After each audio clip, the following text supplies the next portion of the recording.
Buenas tardes a todos y a todas, bienvenidas, bienvenidos a esta cuarta sesión académica. Como siempre es un gusto estar cerca de ustedes, poder vernos a través de estos medios y les agradecemos mucho su interés y su presencia el día de hoy.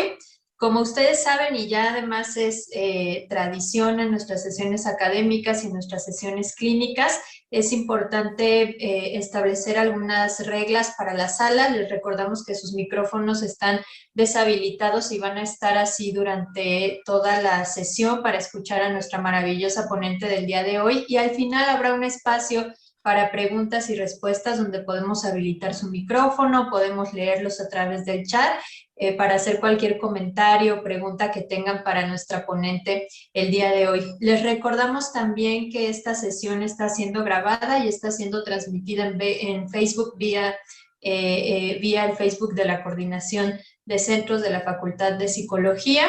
Entonces, para que por favor guarden cuidado de su imagen, de los datos que comparten en el chat. Les recordamos que no les solicitamos ningún dato personal, por lo que es importante que pues cuiden lo que se comparte en estos medios para no tener ninguna dificultad. Entonces, a nombre de la Facultad de Psicología, les damos la más cordial bienvenida, les agradecemos nuevamente su atención, su presencia. En un momento le doy la palabra a nuestro querido amigo José Luis Vázquez de la CICAD para que nos dirija un mensaje de bienvenida, pero me tomo este tiempo para agradecer a la ponente que tenemos el día de hoy y presentárselas.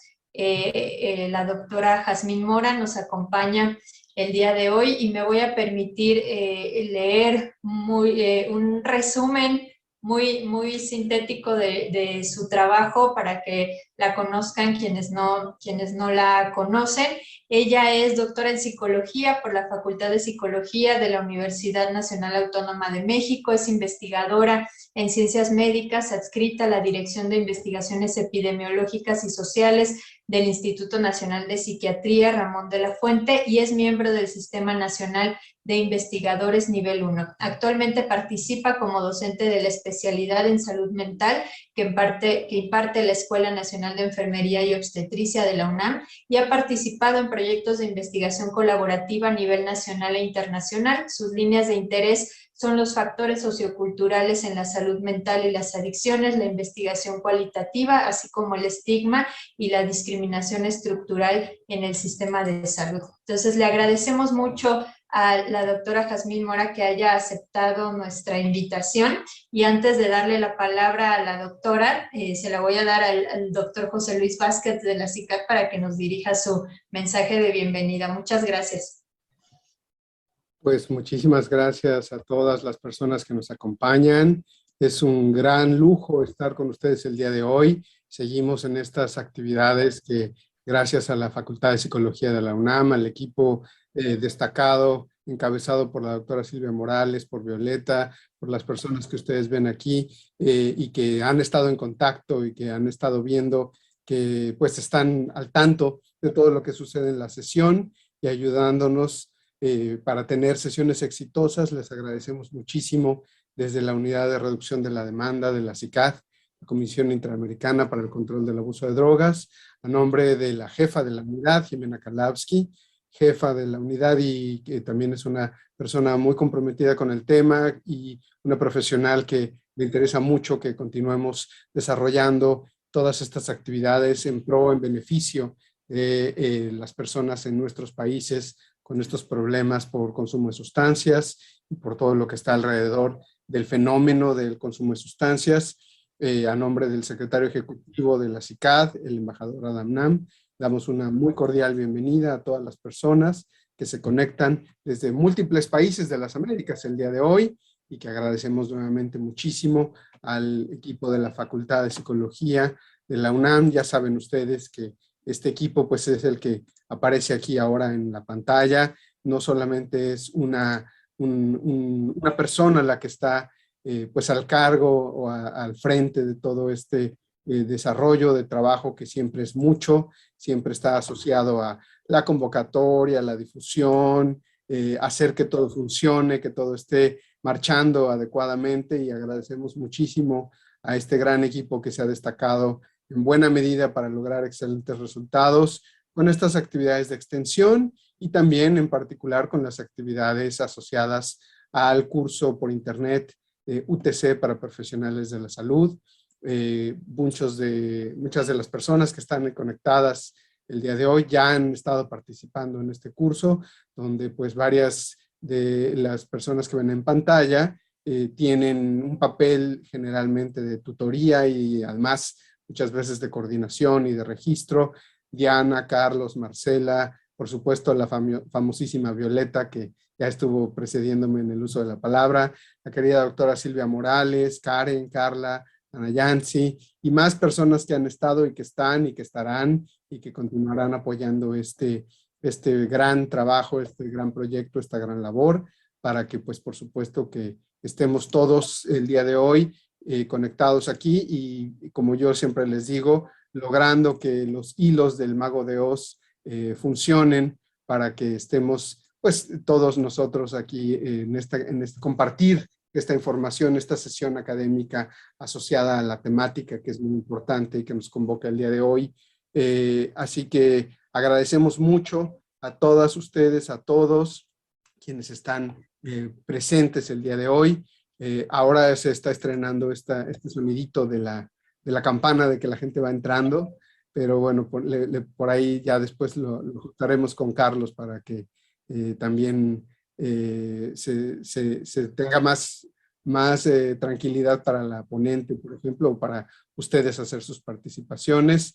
La gran ventaja de escuchar este sonido es que nos permite ver que el día de hoy estamos en una sesión muy llamativa, de mucho interés, muy concurrida, muy esperada en ese sentido, porque muchas de las personas están lógicamente buscando la manera de hacer que tengan oportunidad de conocer más estos temas a profundidad, estos detalles que tenemos que tener con claridad, muy bien estudiados para saber por qué alrededor del consumo de sustancias hay muchos otros elementos que no necesariamente involucran el daño orgánico, el daño psicológico, sino que también hay una serie de muchos otros factores y fenómenos sociales asociados que se expresan en muchos ámbitos. Ya lo leían ustedes en mi correo de difusión que les compartí,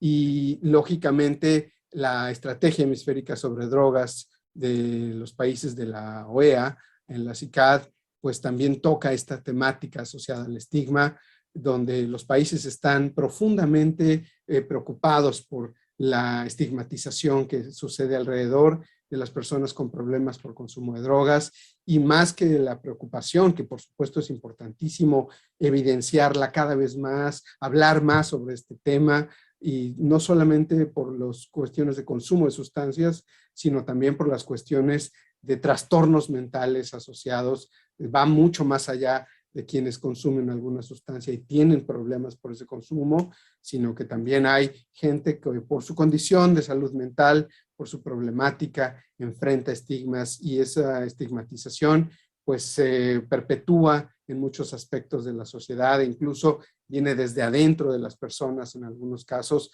por supuesto impuesta por los cánones sociales o por la norma vigente en este momento. Ya la doctora Jazmín Mora, nuestra querida amiga, nos hará una reflexión importante sobre esta temática y una presentación sobre la información de lo que se conoce y lo que se sabe y lo que nos falta saber todavía en ese sentido.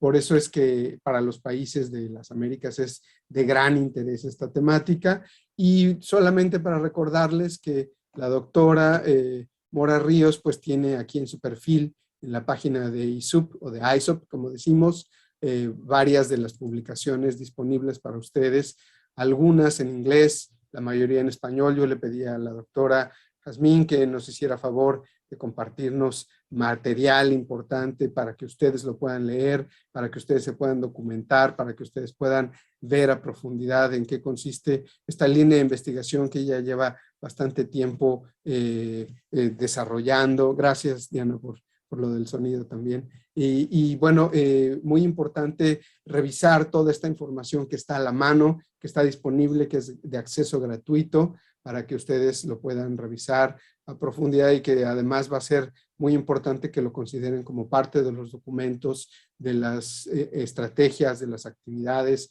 que ustedes desarrollan en sus países para atender este fenómeno asociado al consumo de sustancias. Ya ven aquí que la doctora Jazmín Mora pues tiene amplia experiencia en toda esta temática y que sin duda que para nosotros es muy importante compartirlo con ustedes para que desde aquí, desde el conocimiento, desde la base científica, ustedes puedan plantear todo lo que va a venir asociado a las intervenciones. Y pues más que otra cosa, yo también agradezco muchísimo en un tono muy personal a Jazmín, porque pues desde que nos conocimos tuvimos el gran gusto de que nuestro querido amigo el doctor Jorge Villatoro nos introdujera, nos presentara, y conocí a Jazmín lejos de nuestros países, allá en una reunión sobre estigma en Viena, en el marco de un grupo de trabajo que organizó Naciones Unidas. Tuve la gran oportunidad de ver el trabajo que Jazmín desarrolla y que lleva ya mucho tiempo aplicando, conociendo, así que fue siempre muy interesante conocer esta labor, este trabajo, esta investigación, que sin duda que va a ser de gran riqueza para ustedes. No quiero extenderme más porque podría decir muchas cosas positivas sobre Jazmín y sobre toda la posibilidad de estar con ustedes el día de hoy. Solamente resumo que estamos encantados de continuar con estas actividades y los esperamos, además de que al final de la sesión les vamos a recalcar, los esperamos el viernes en nuestra sesión clínica, que también va a ser en conjunto con otros países y con otros proyectos interesantes que tenemos por aquí. Violeta, te devuelvo la palabra y pues muchísimas gracias a todas y todos. Gracias, José Luis. Pues ya no le quitamos tiempo a la doctora Mora. Doctora Mora, nuevamente muchas gracias por la oportunidad de poder conocer su trabajo, escucharla y compartir con los participantes que nos acompañan el día de hoy. Y le damos la palabra, doctora, adelante. Hola, muy buenas tardes a todos y a todas. Bienvenidos. Bueno, al contrario, yo les agradezco mucho a ustedes la oportunidad de poder compartir muchos de nuestros trabajos. Somos un equipo de investigación, esto no es solamente de una persona, ¿no? Somos un gran equipo que ha estado trabajando sobre estos temas desde hace ya varios años. Y bueno, es un tema que cada vez cobra mayor relevancia, ¿no? A nivel mundial, el estigma está presente en, pues prácticamente en todas las regiones del mundo. Se ha trabajado mucho sobre esto, pero en Latinoamérica hace falta aún más impulsar la investigación en esta línea. ¿Y esto por qué? Por el interés de generar políticas públicas que justamente se pueda proponer algunas acciones que ayuden a desestigmatizar pues, no solo el tema de salud mental, hay muchos otros temas relacionados con la salud, como es el aborto, ¿no? Como es el caso de los migrantes también, hay grandes temas que aún hace falta mucho por trabajar, ¿no? Pero bueno, en esta ocasión yo les voy a compartir algo de lo que hemos hecho en el ámbito de la salud mental. A ver, espero que no se haya movido mucho, ¿verdad? Aquí, ok. Parece que solo es esa primera que ¿Ah, tiene sí? esa línea. Bueno, vamos Usted por me favor. indica, doctora, cuando le avance. Sí, a la siguiente, por favor. Bueno, realmente voy a presentar como una especie de collage de algunos hallazgos de investigación, pero también quiero hacer referencia a algunos aspectos teóricos relacionados con el estigma. Y bueno, todo esto como un antecedente para una intervención que desarrollamos en los últimos años dirigida al personal de salud, ¿no? Cuya finalidad es justamente reducir el estigma, ¿no? En este grupo. La siguiente, por favor. Bueno, ¿por qué nos interesa trabajar estos temas? Mucho tiene que ver con la brecha en la atención, ¿no? La brecha que existe a nivel mundial. Por ejemplo, esta problemática pues, no solo la enfrentamos países de América Latina, sino a nivel mundial, ¿no? Entonces, pero México, voy a hacer mucho referencia al caso de México. En México la brecha es del 82%, que es muy elevada, ¿no? Entonces, estamos viendo que solamente una minoría de la población puede acudir a los servicios de atención cuando existe un problema relacionado con la salud mental. Entonces, muy grandes sectores de la población que enfrentan esta problemática quedan como excluidos totalmente, ¿no? Por ejemplo, en México vemos que 1 de cada 5 personas recibe atención. Y en el caso de los adolescentes, como dice aquí en la diapositiva, pueden pasar hasta 14, la primera atención puede ser diagnosticada hasta 14 años después del inicio de los síntomas.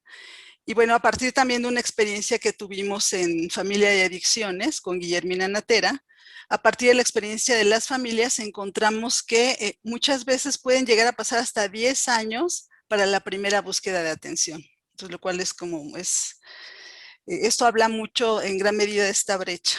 La siguiente, por favor. Bueno, en la encuesta nacional de adicción, específicamente hablando del consumo de sustancias, vemos que 544,870 personas de la población reportaron dependencia a drogas. El 21% no buscó tratamiento por temor a ser identificado. Y el 14,3% tampoco buscó tratamiento por el temor a lo que pudiera empezar acerca de ellos si se acudían a tratamiento. Recientemente, bueno, enviamos un artículo a publicación que era una comparación entre las encuestas nacionales de uso de drogas del año 2011 y el 2016. Y parte de estos hallazgos nos indican que lamentablemente se incrementó la percepción negativa hacia las personas con problema de uso de sustancias, ¿no? Predominando algunos prejuicios, ¿no? Hacia estas personas y algunos estereotipos como flojas o haciéndolas como responsables del padecimiento. Y bueno, en contraste, en el caso de las mujeres, sí vimos que ligeramente había actitudes más favorables en términos de considerar que era un grupo de la población que requería ayuda, ¿no? Bueno, además de las mujeres, también el impacto de la edad, ¿no? Los grupos más jóvenes tienen actitudes más favorables hacia las personas con consumo de sustancias. La siguiente, por favor. Bueno, de hecho, como decía hace un momentito José Luis, el tema del estigma y sobre todo en adicciones está causando pues gran interés a nivel mundial, ¿no? Y es necesario pues invertir más en recursos humanos, ¿no? En impulsar investigación, en la capacitación del personal. De hecho, NAIDA consideró, para ellos es como una estrategia, una de las prioridades hoy en día, ¿no?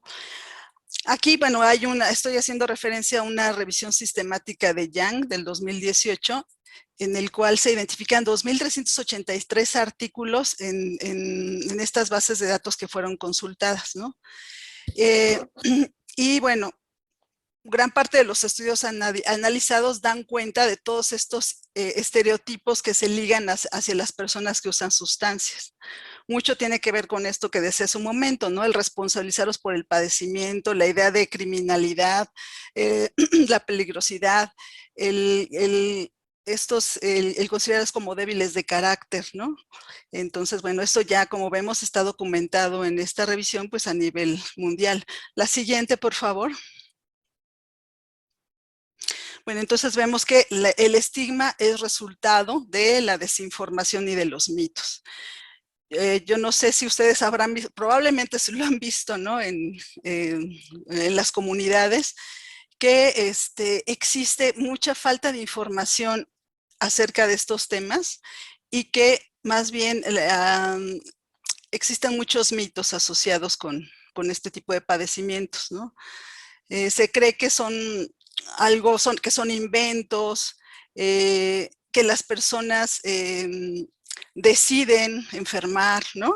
Que es una cuestión de falta de voluntad y ya ven, muchos no acuden a tratamiento porque consideran que es una cuestión solamente de echarle ganas, ¿no? O sea, predomina una visión como más moralista, ¿no? Y bueno, entonces esto explica el por qué tan solo una minoría acude a recibir tratamiento. Pero bueno, también pensemos que las barreras para la atención no solo tienen que ver con el estigma, también tienen que ver barreras geográficas, barreras culturales, barreras económicas. Pero bueno, en el campo de la investigación el estigma está muy bien documentado. La siguiente, por favor. Sí, bueno, ¿y esto en qué se traduce? El que sea una barrera para la atención. Pues, a final de cuentas, aquí hay una relación entre el estigma social, que es el imaginario, todo lo que hemos aprendido como sociedad acerca de las personas que tienen algún padecimiento, ¿no? Y todos los prejuicios que existen alrededor de ello. Entonces, las implicaciones del estigma, pues justamente al ser un problema considerado como del ámbito individual, ¿no? Personal, ¿no? Mucho de esto hace que las familias oculten mucho de estas problemáticas, ¿no? Y que vivan el día a día pues, con mucho sufrimiento y haciendo un esfuerzo por tratar de no abrir como estos temas, ¿no? O sea, hay mucha secrecía, hay la gente vive todo esto con mucha vergüenza, ¿no? Algún padecimiento, incluyendo las adicciones, con mucho miedo, sobre todo de abrir estos temas ante otros amigos, otros miembros de la familia, ¿no? Y entonces esto a la larga va a causar como un mayor detrimento en la persona que tiene el padecimiento, ¿no? Entonces ese es el costo social, es para las familias, ¿no? Le implica mucho sufrimiento. Y entonces en todo ese proceso pues hay complicaciones clínicas, ¿no? Hay suicidio. De hecho, hay una revisión sistemática en el tema del suicidio y se ha encontrado que algunos testimonios de personas que justamente sufrieron estigma, ¿no? Y bueno, entonces a eso se refiere cuando se habla de la gran carga de enfermedad que está asociada con los problemas de salud mental. Y bueno, en todo el proceso pues se pierden muchas oportunidades académicas y laborales, ¿no? Para la persona que tiene el padecimiento. La siguiente, por favor.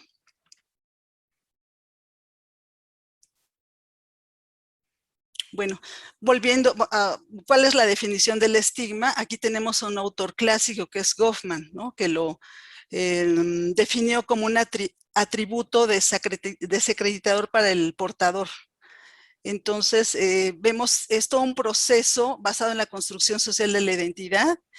Y bueno, a partir de este atributo negativo, en este caso sería el padecimiento, la enfermedad mental, va a implicar una devaluación para la persona, ¿no?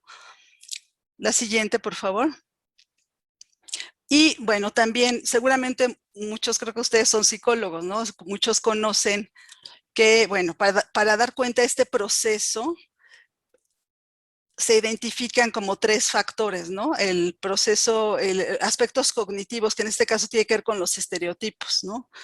Y bueno, hay una teoría que es la categorización social, ¿no? Que las personas, cuando existe falta de información, las personas por naturaleza tendemos a interpretar y dar sentido a los fenómenos que ocurren, ¿no? Y entonces, justamente como poco se sabe de la salud mental, esto es como un caldo de cultivo para que existan como mucha desinformación y que en este proceso como de categorización social se asignen una serie de atributos, ¿no? Que muchas veces no tienen relación con lo que ocurre en la realidad, ¿no? Entonces, muchos de estos estereotipos en realidad están reflejando estas creencias negativas, ¿no? Esta desinformación. Y bueno, aunado a ello está el componente afectivo, ¿no? Los prejuicios se caracterizan por eso, ¿no? Porque el componente afectivo que está implícito dentro de esos estereotipos. Y bueno, conjuntamente los aspectos cognitivos con los aspectos afectivos, pues pueden dar lugar a la discriminación. Y esto es justamente cuando se ocurren estos procesos de exclusión. En ese sentido es importantísimo diferenciar entre el estigma que sería más bien, se queda como en el plano de las actitudes, de la discriminación, ¿no? La discriminación ya tiene que ver con las acciones, ¿no? Con prácticas concretas de exclusión, ¿no? Bueno, la siguiente, por favor. Es bien interesante, el tema del estigma tiene atraviesa disciplinas, ¿no?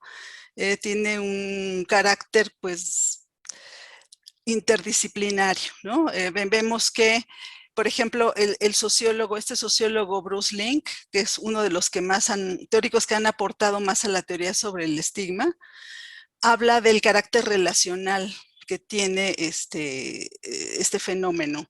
Y que, bueno, él plantea, bueno, este esquema anterior que han aportado los psicólogos sociales, ¿no? De tratar de entender desde el individuo por cómo es que se generan estos estereotipos, cómo se expresan en prejuicios y lo que podría conducir a prácticas discriminatorias. Pero él dice, bueno, está muy interesante ese modelo, ¿no? Sin embargo, se les está olvidando algo, que ya es la aportación desde el punto de vista sociológico, ¿no? Todo esto se da en una relación de poder entre quien estigmatiza y quien es estigmatizado. Y entonces aquí habla de un componente, además de los que ya hablé anteriormente, el etiquetaje y asignación de estereotipos, la separación entre ellos y nosotros, ¿no? Y esto da lugar justamente a la distancia social, al temor al contagio, ¿no? ¿Por qué excluimos a las personas que tienen estos atributos, no? Pues porque uno quiere estar lejos de esas personas, ¿no? Que son consideradas erróneamente como violentas, como descontroladas, ¿no? Entonces, esto se vio de manera muy interesante con la pandemia. Seguramente ustedes supieron, se enteraron de que el personal de salud en algunas regiones, pues en el caso de México, fue objeto de prácticas discriminatorias. Y justamente a partir de esta asociación que se hacía de los médicos y del personal de salud con el grupo estigmatizado, ¿no? El temor al contagio, ¿no? Y se estableció como esta distancia. Entonces, esta separación entre el ellos y el nosotros es clave. Y bueno, en nuestra cultura en México y supongo en otros países de Latinoamérica, que es de carácter más colectivista, pues es interesante asociar como estos conceptos, ¿no? Porque volviendo otra vez a lo de la pandemia, muchas veces se establecieron reuniones familiares pensando que como somos familiares no nos vamos a contagiar, ¿no? La amenaza está allá afuera, ¿no? Y entonces esto dio lugar a que en algunos casos, pues no se siguieran las medidas con las familias, ¿no? Pensando, a partir de esto, ¿no? La amenaza está afuera, no adentro, ¿no? Entonces, bueno, decíamos que todo este proceso lleva una pérdida de estatus. Y también este autor lo que propone también es esta discriminación estructural. Esto con la idea de no psicologizar el fenómeno y no atribuirlo a los individuos, sino que también verlo dentro de un contexto social más amplio. Porque a final de cuentas, mucho de esta exclusión tiene que ver con políticas que deliberadamente excluyen a ciertos grupos, ¿no? O por ejemplo, esto en que se expresa en el desinterés que hay, por ejemplo, en la salud mental, que los gobiernos no invierten en planes y programas porque se piensa que pues, no son prioritarios. También se puede expresar, por ejemplo, cuando las compañías de gastos médicos mayores, ¿no? De las aseguradoras, que muy pocas invierten, o sea, en sus pólizas incluyen la salud mental, ¿no? Los padecimientos relacionados con estos problemas, ¿no? Entonces, de ahí el interés de considerar más como el fenómeno como algo más complejo, ¿no? Más integral. La siguiente, por favor. Bueno, entonces ya no, como para resumir, la investigación en América Latina sigue siendo muy limitada en comparación con lo que se hace, la producción que existe en otros países. Especialmente se vincula con la inequidad social, ¿no? Con la violencia, ¿no? Con determinantes sociales, ¿no? Entonces, importante tener una visión como más amplia para entender estos procesos en América Latina. Y bueno, también los aspectos socioculturales son fundamentales, ¿no? Muchas veces en investigación tratamos de seguir lo que hacen en otros países, pero muchas cosas que se hacen en otros lugares no hacen mucho sentido aquí, ¿no? En nuestras familias, en nuestras comunidades. Entonces, de ahí la importancia de tratar de construir conocimiento a partir de nuestras poblaciones, ¿no? Y bueno, entonces justamente al hablar de el estigma como algo de carácter más interdisciplinario, pues también se requiere del uso de múltiples técnicas metodológicas para dar cuenta de su alcance. La siguiente, por favor. Bueno, existen distintos tipos de estigma que no voy a abordar del todo para esta presentación porque sería ya muy amplio, ¿no? Y algunas de las cosas ya las hemos estado hablando un poquito. El autoestigma, por ejemplo, la internalización del estigma, ¿no? Y eso se da cuando, este fenómeno ocurre cuando la persona es consciente de los estereotipos que se manejan en la sociedad, ¿no? Está de acuerdo con esos estereotipos. Y el tercer momento, que es el más dañino para las personas, es cuando la persona lo aplica a su persona, a sí mismo, ¿no? Es decir, las personas con enfermedades mentales son flojas, ¿no? Yo podría estar de acuerdo, ¿no? Entonces, si yo tuviera un padecimiento, ¿no? Entonces podría decir, entonces no buscaré trabajo porque ¿para qué busco si no voy a encontrarlo, ¿no? Entonces ahí estaría yo asumiendo y aplicando esos estereotipos y ese sería el efecto más dañino. Luego está el estigma por asociación, que, como decía hace un momento, es cuando el atributo alcanza a las personas que rodean a la persona que tiene esa marca, digamos. Esto es a las familias y esto también al personal de salud que trabaja en el ámbito de la salud mental. Usualmente también es objeto de estereotipos y prejuicios. Luego otro que es interesante, el estigma benevolente, ¿sí? Y esto ocurre cuando aparentemente se tiene una actitud favorable hacia las personas con estos padecimientos, pero más allá de que sea favorables, son actitudes que subestiman su capacidad, ¿no? Y entonces puede haber un trato más como de infantilización, ¿no? Y esto es muy común en los centros de salud cuando se habla del pacientito, del enfermito, ¿no? De alguna manera subestimando esta capacidad.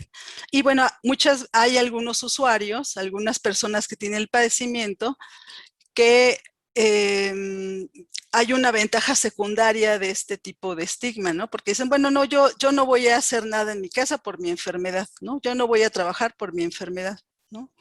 Y esto sería parte del autoestigma también.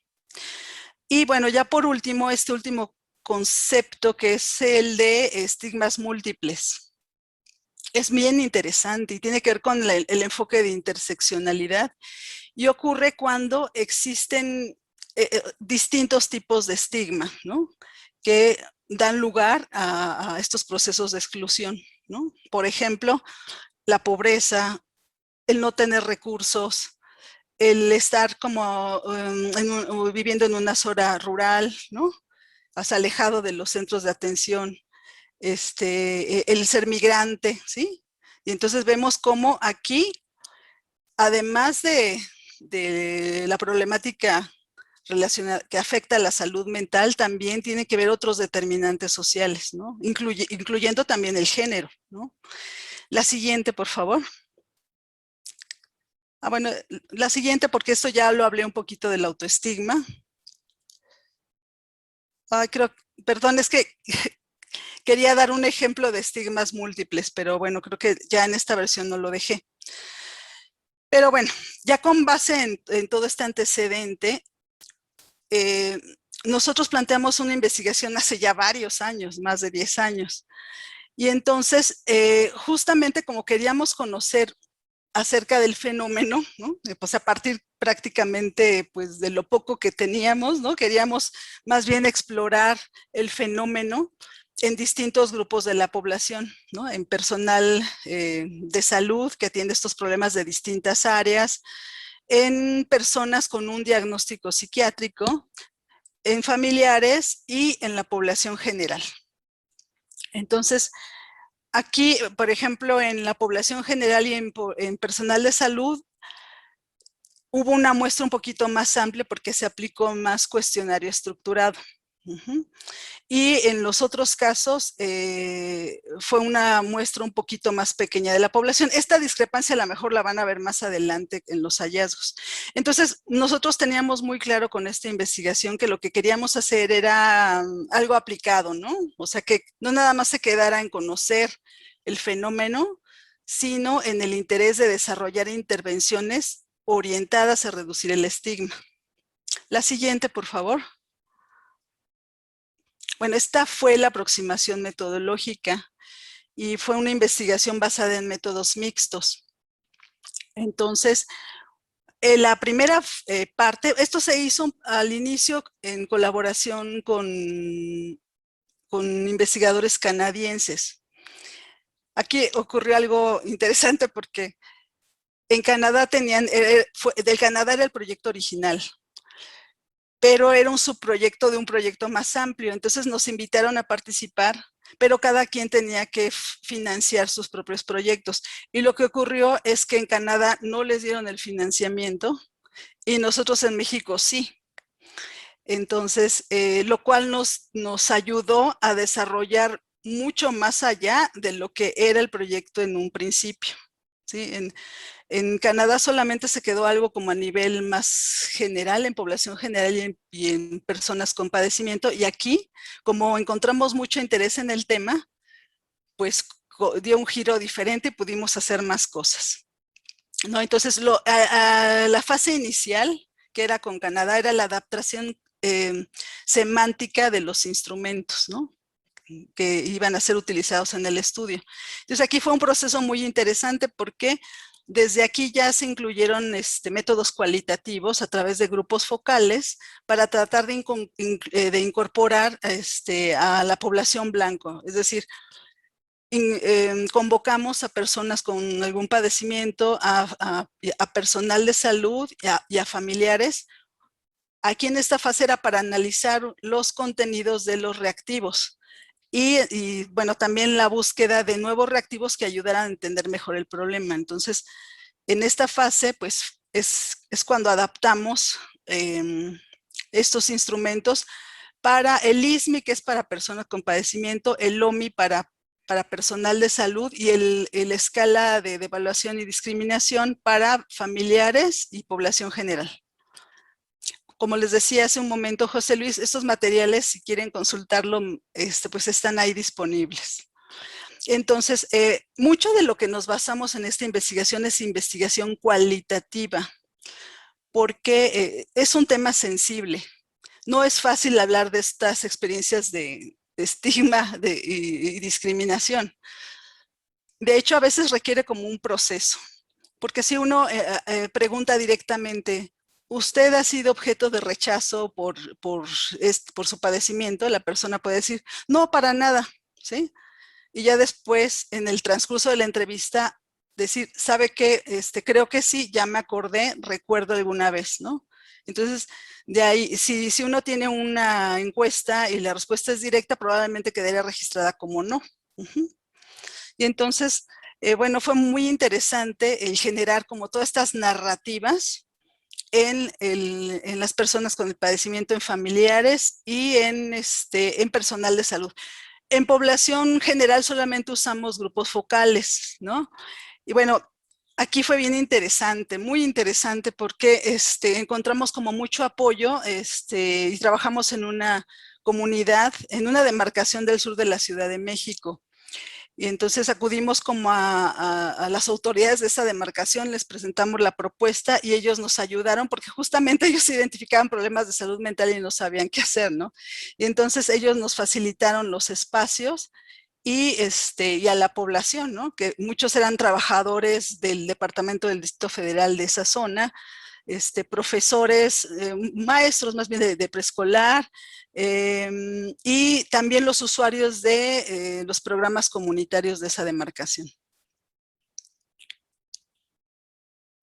Ahí la siguiente, por favor. Y aquí nada más brevemente unos hallazgos. La siguiente, así. Aquí es el trabajo que hicimos con la población general.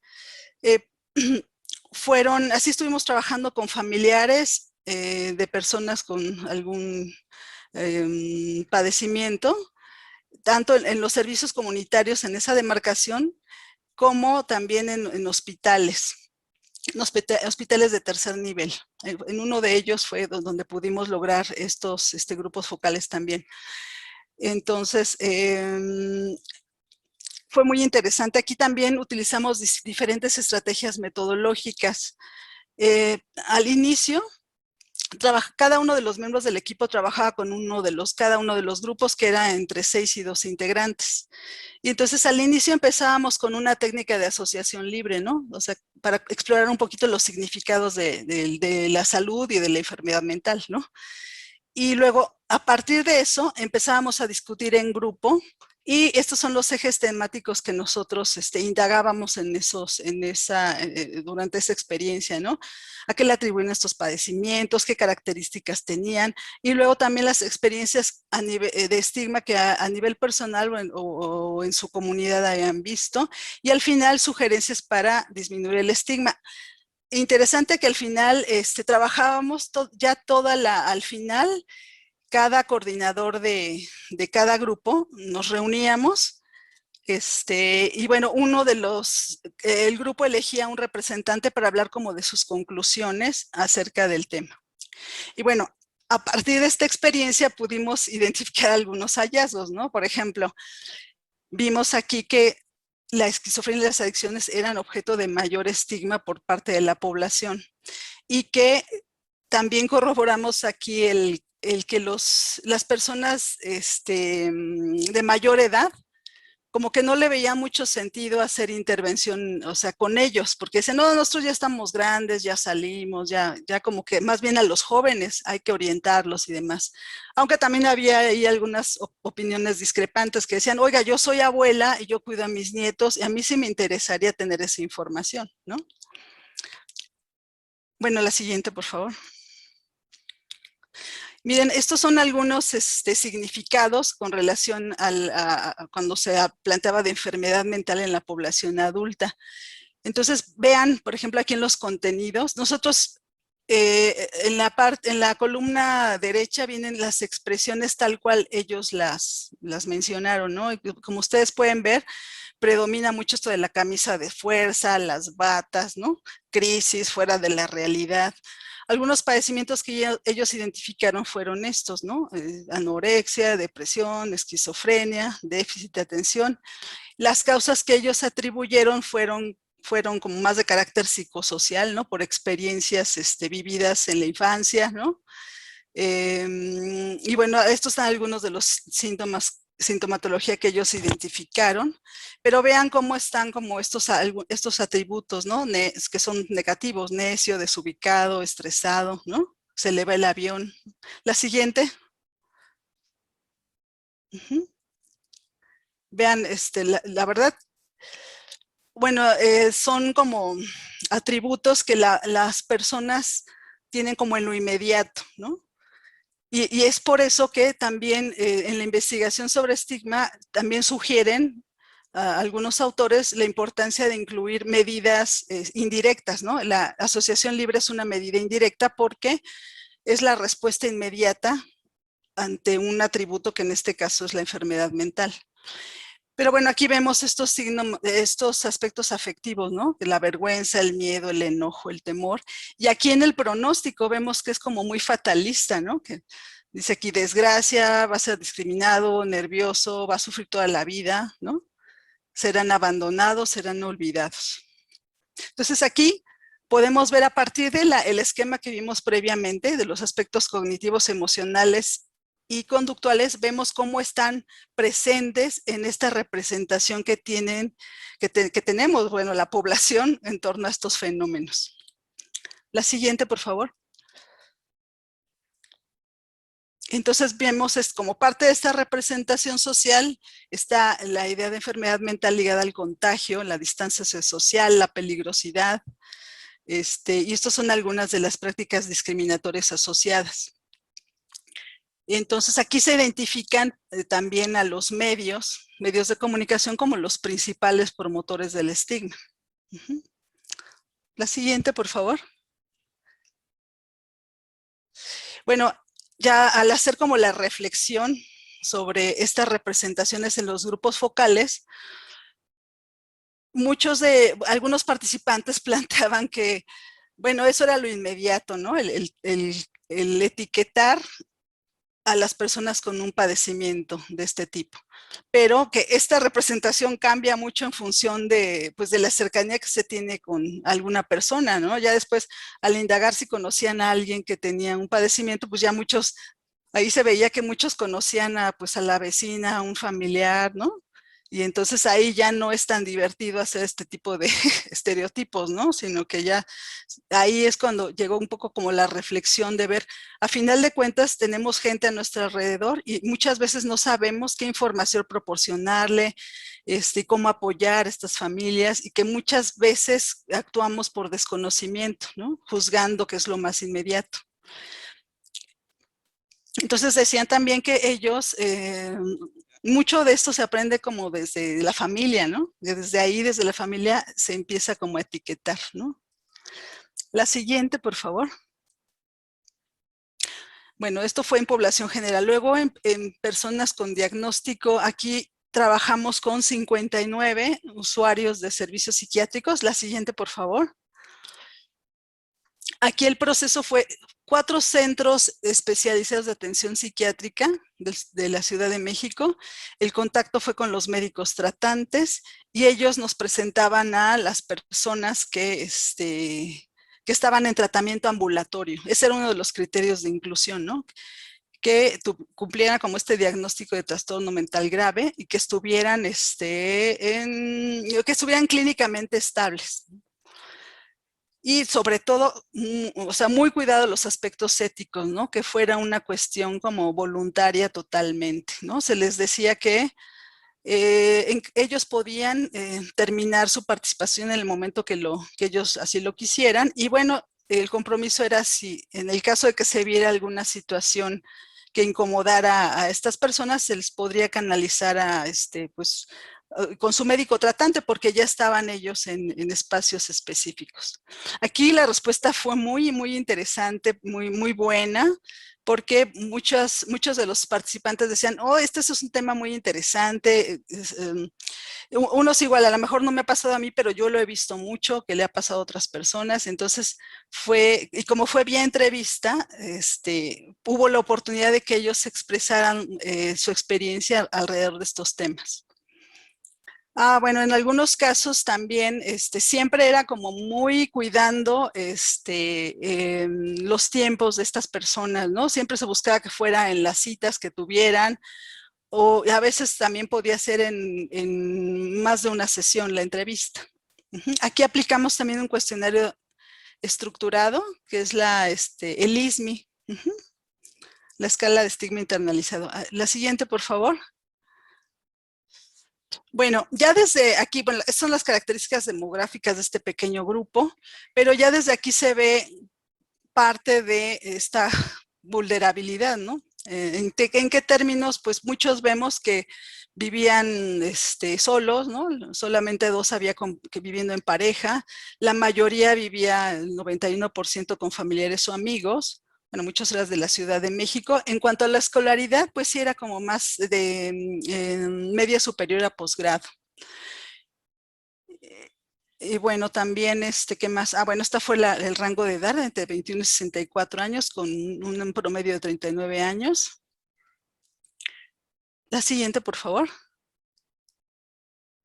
Y bueno, estos fueron los diagnósticos considerados, ¿no? Esquizofrenia, adicciones, trastorno bipolar, trastorno obsesivo compulsivo y otros. Este es otro, era juicio del médico tratante, porque a veces podía haber distintos padecimientos, o sea, había comorbilidad entre distintos padecimientos, por lo cual ellos consideraban que pudieras estar, entre ellos, trastorno límite de la personalidad, por ejemplo. Entonces, el tiempo con el padecimiento fue de entre 1 y 40 años y el promedio de 13 años.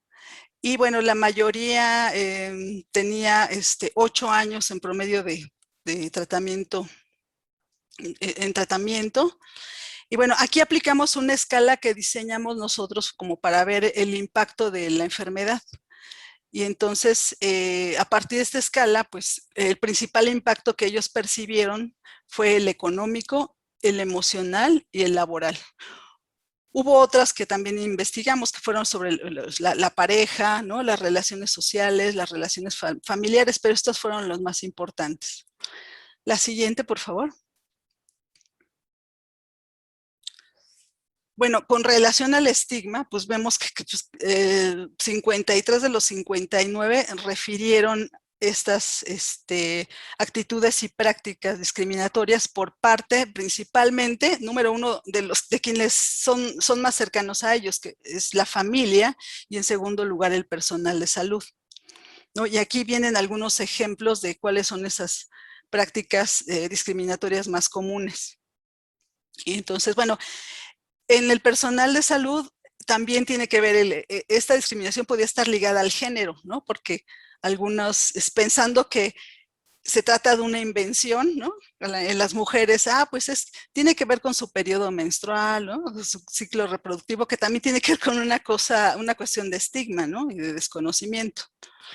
Y bueno, aquí vemos pues prácticamente todos los sectores de la población hemos estigmatizado en algún momento, ¿no? El fenómeno está presente en todos, ¿no? La siguiente, por favor. Aquí hicimos una comparación en cuanto al autoestigma por padecimiento. Hay que tomar con precaución estos hallazgos porque solo son 59, es un número muy pequeño. Pero sí encontramos que la alienación, esta subescala de alienación que tenía que ver como sentir vergüenza, sentirse fuera del lugar por el padecimiento, ¿no? Este tipo de reactivos que estaban en esta escala, pues bueno, hubo un mayor puntaje en quienes tenían trastorno obsesivo compulsivo. Y bueno, también vean ahora el caso de la discriminación. Aquí vemos que la esquizofrenia es la que fue, quienes tenían esquizofrenia reportaron mayor discriminación. Esto contrasta un poquito con algunos otros hallazgos en investigaciones internacionales que indican que las adicciones es más estigmatizado que incluso la esquizofrenia, pero bueno, en estos datos no. La siguiente, por favor. Bueno, luego establecimos una regresión múltiple entre esta escala de percepción de la enfermedad con estas subescalas del ISMI. Y algo interesante es que quienes percibieron mayor impacto por la cuestión del padecimiento a nivel laboral, refirieron mayor adhesión al estereotipo y mayor discriminación. Y luego también en la escala de retraimiento social, por ejemplo, quienes percibieron mayor impacto del padecimiento en la pareja y que tenían menos tiempo de tratamiento, reportaron mayores puntajes en la escala de retraimiento social. Entonces, bueno, vean cómo, digamos, planteándolo en términos preliminares, porque hace falta más investigación en estos temas, pero vean la importancia que tiene el empezar a desarrollar programas antiestigma en este grupo. La siguiente, por favor. Bueno, ahora hicimos el análisis cualitativo en un grupo de 23 participantes con diagnóstico de esquizofrenia, ¿no? Y encontramos un reporte de estas experiencias en 19 de los 23 informantes. También nuevamente la familia, el personal de salud e incluso instituciones de procuración de justicia, instituciones recreativas y de amigos, ¿no? Aquí pongo nada más un ejemplo de una de las categorías que tiene que ver con la descalificación o la falta de credibilidad. Y aquí en este testimonio, que a lo mejor no sé si alcancen a ver, una persona dice que ella fue objeto de abuso sexual en la infancia, pero que no abrió el tema porque nadie le iba a creer, ¿no? Dice ahí, si antes no me creían que estaba yo bien, ahora menos, ¿no? Entonces, esto en respuesta a un comentario que había hecho una trabajadora social con relación a alguien que había pasado por una experiencia de abuso sexual y que decía la trabajadora social que eso había sido un invento, ¿no? Entonces eso a ella le parecía muy injusto. Aquí edité un poco la viñeta porque está un poco larga. Pero bueno, esto tiene que ver con estas dimensiones, expresiones del estigma en este grupo. Otras que no estoy incluyendo en estas diapositivas tienen que ver también con la infantilización, es decir, con la sobreprotección de estas personas, y también cierta violencia simbólica también. Y bueno, la siguiente, por favor. Bueno, algo interesante que también como resultado de este análisis cualitativo, también fue indagar sobre los recursos que hacían ellos frente a estas prácticas discriminatorias. Y entonces había como dos grandes grupos. Unos que reaccionaban con tolerancia, de alguna forma asumiendo esas agresiones de alguna forma, y también con este retraimiento, ¿no? De resignarse a que pues las cosas son así. Pero otro grupo que actúa también con cierta resistencia, ¿no? Y entonces esto yo creo que es muy interesante, una línea muy interesante el también desarrollar como más conocimiento sobre la resistencia al estigma. Yo creo que esto debía incluirse en los programas dirigidos a este grupo, ¿no? Entonces, interesante que algunos decían, yo lo que hago es que tomo las cosas de quien viene, ¿no? Yo le hago ver a esas personas que eso que están diciendo no, es inadecuado, ¿no? Y bueno, entonces decían algunos otros, ¿no? El poner límites defendiéndose con inteligencia, ¿no? Y darles la vuelta a quienes los agreden, ¿no? Entonces, esta parte fue bien interesante. Aquí se lo estoy resumiendo, pero yo creo que muchos estudios que han sido más cuantitativos a veces dejan de lado este análisis que tiene que ver con las narrativas de las personas que han pasado por esta experiencia. La siguiente, por favor.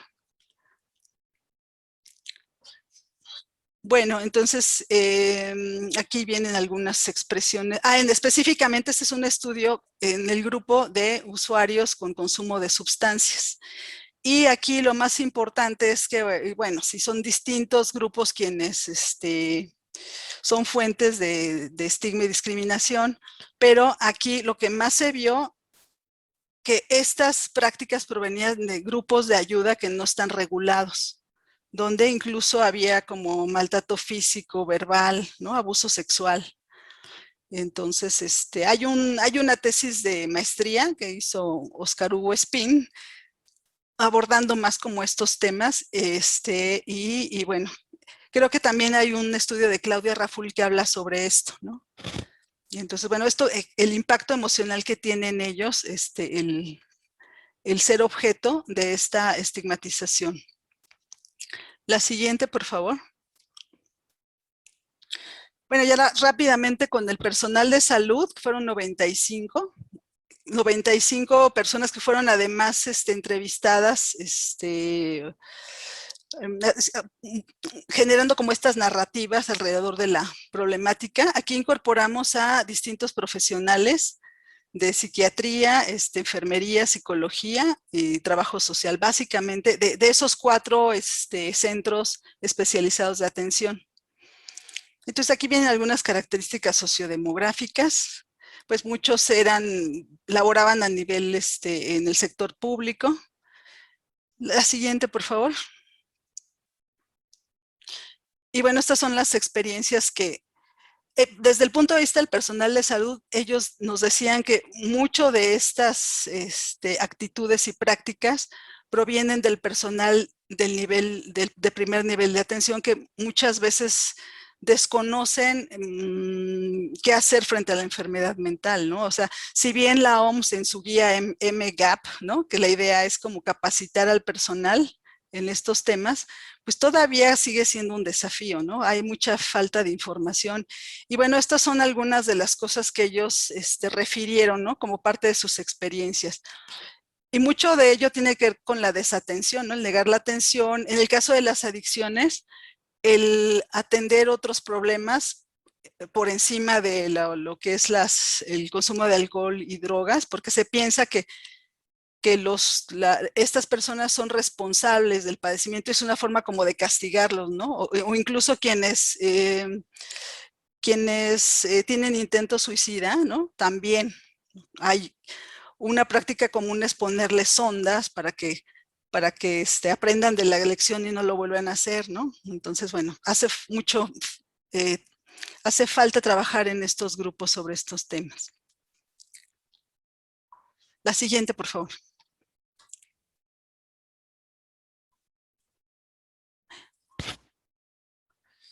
Bueno, también como parte de esta experiencia, el personal de salud habló de la experiencia que han tenido ellos al ser objeto de estigma, ¿no? Y discriminación por parte de colegas, por ejemplo, quienes dicen que, bueno, ¿por qué te dedicaste a la salud mental? Si hay quienes entran ahí a esas áreas es porque no saben, ¿no?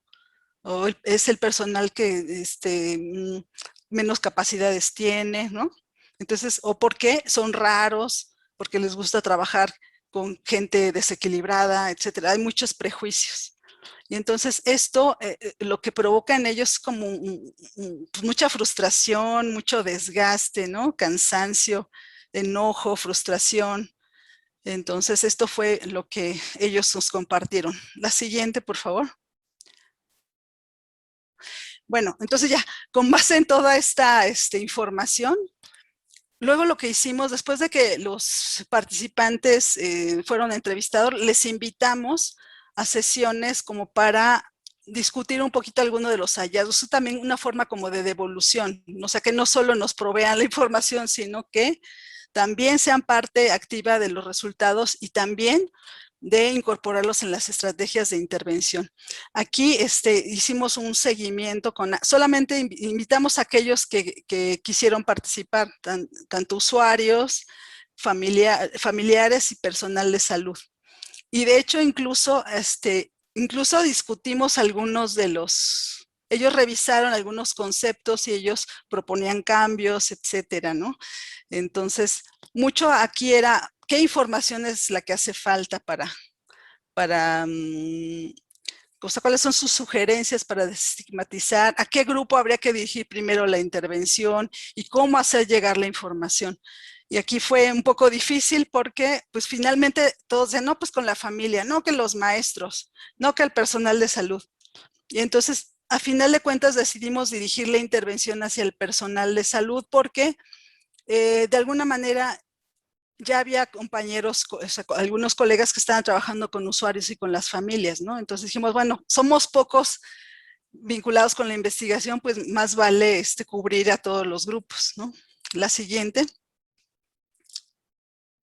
Y entonces, recuerdo en comunidad una señora decía, es que debería de dirigirse la atención hacia el personal de salud, porque ¿de qué sirve que se dirige la atención hacia nosotros y cuando buscamos atención, el personal de salud nos excluye, ¿no? Entonces habría que empezar primero por ellos, ¿no? Para concientizarlos de algún modo, ¿no? Entonces, por esta razón dirigimos la intervención dirigida a sensibilizar al personal de salud sobre estos temas, ¿no? Y en un afán de modificar estas actitudes de estigma y sobre todo las prácticas discriminatorias.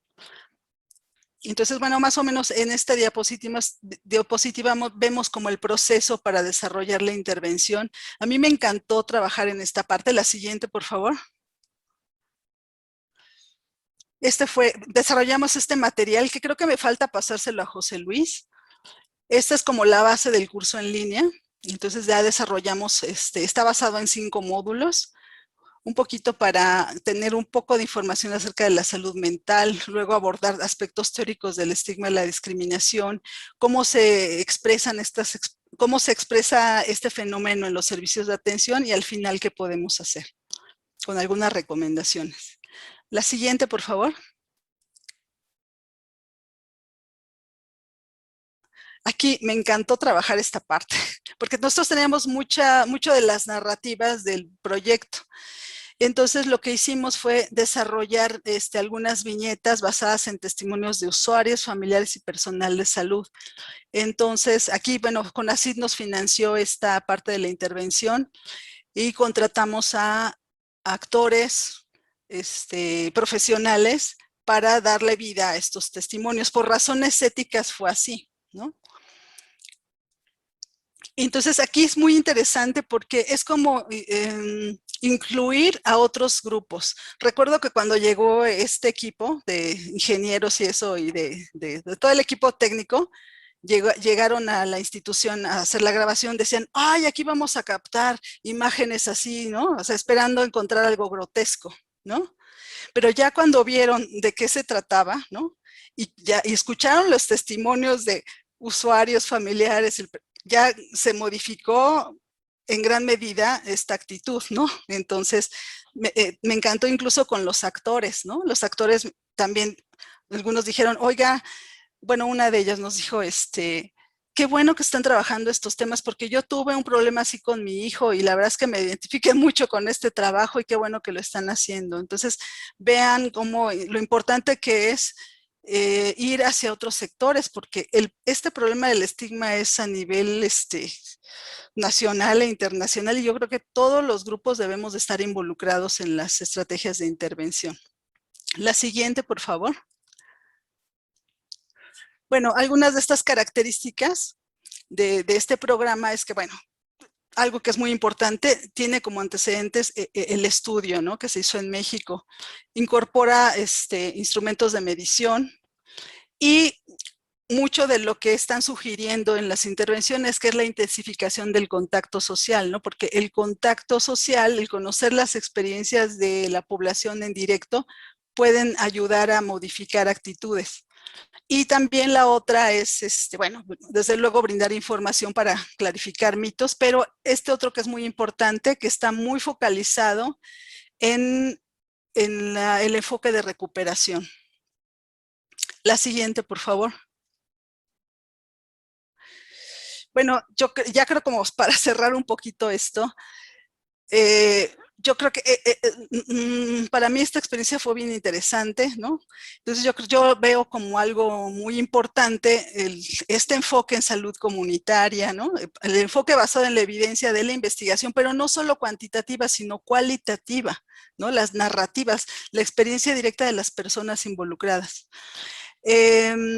Bueno, vimos el contacto social mejora las actitudes, importantísimo desarrollar intervenciones con pertinencia cultural, porque ya debemos dejar de seguir como borregos, ¿no? De alguna forma, todo lo que se hace a nivel internacional. Yo creo que nos ayuda a conocer un poquito el conocimiento, pero también importante desarrollar algo propio, algo que haga sentido para Latinoamérica, para nuestras comunidades, ¿no?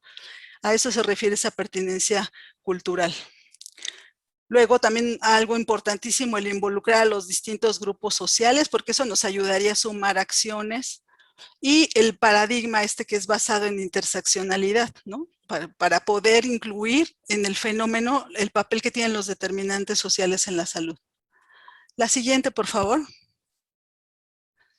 Y bueno, estas son como algunas acciones que podrían ser útiles, ¿no? Yo creo que el número 1 es reconocer que uno mismo puede fomentar el estigma, ¿sí? No solo en el ámbito de la salud mental, ya lo decía, sino a veces en el lenguaje cotidiano, pues nos podemos sorprender de que podemos etiquetar a distintos grupos, ¿no? Entonces es importantísimo darse cuenta de ello y modificar eso, repararlo, ¿no? Entonces, yo creo que es una labor de todos, ¿no?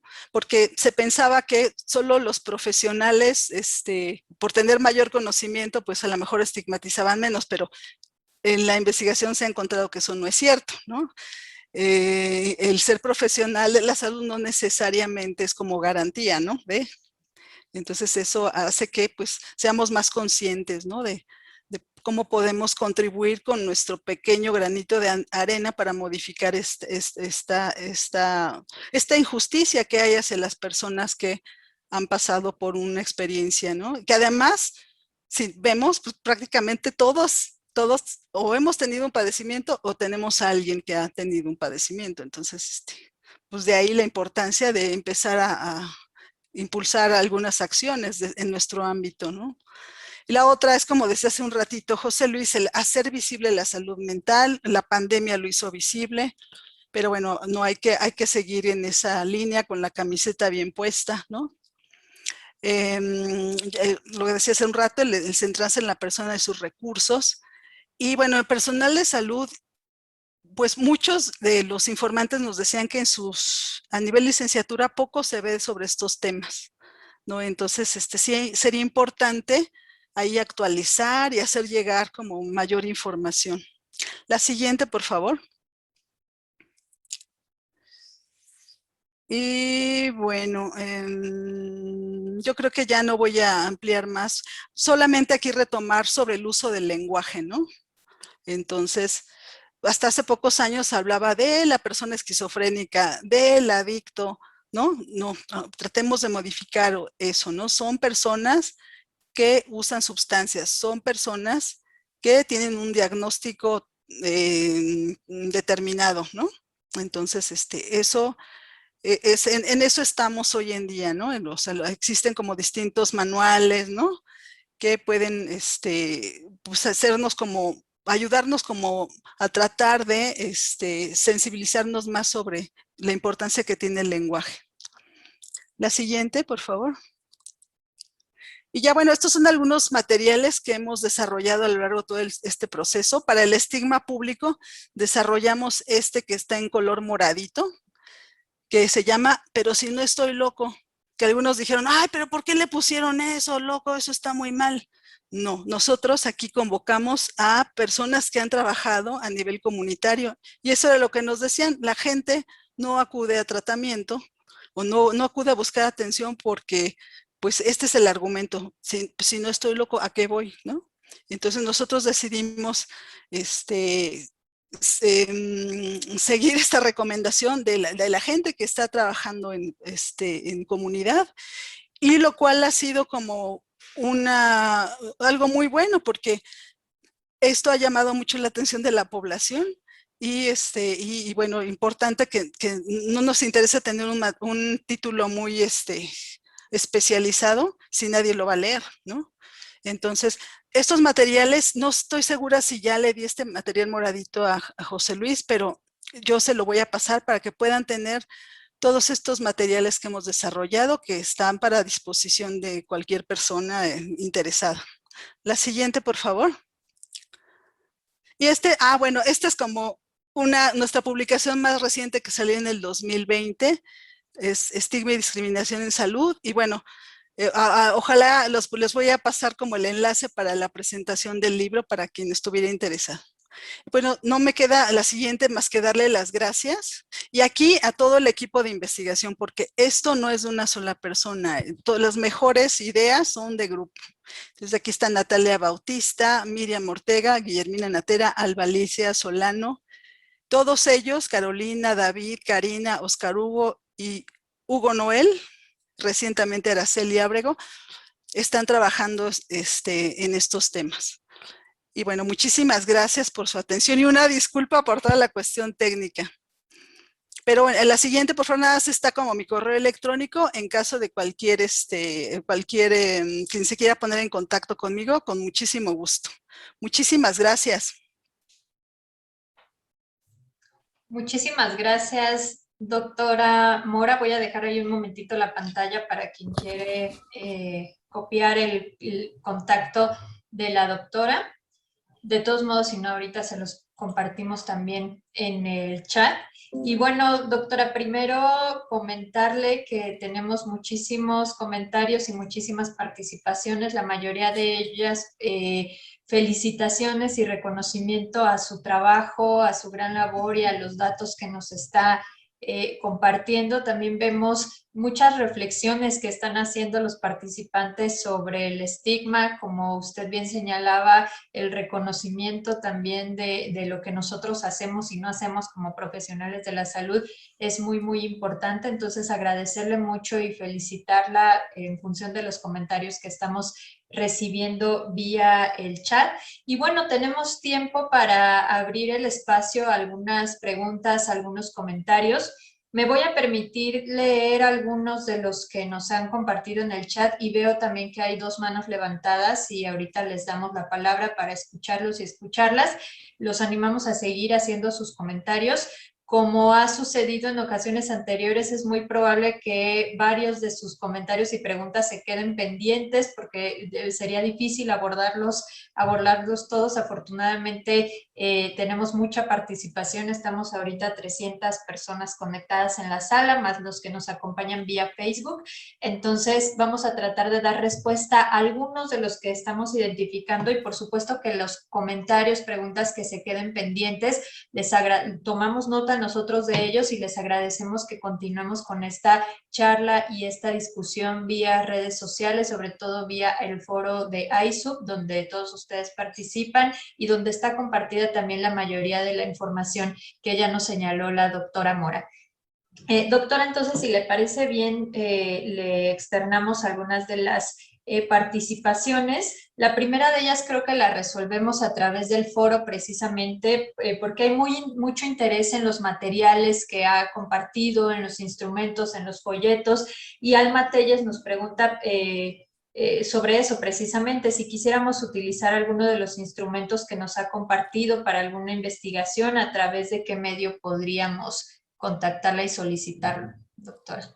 Con muchísimo gusto, yo puedo compartirles todo el material, las escalas y también todos los folletos.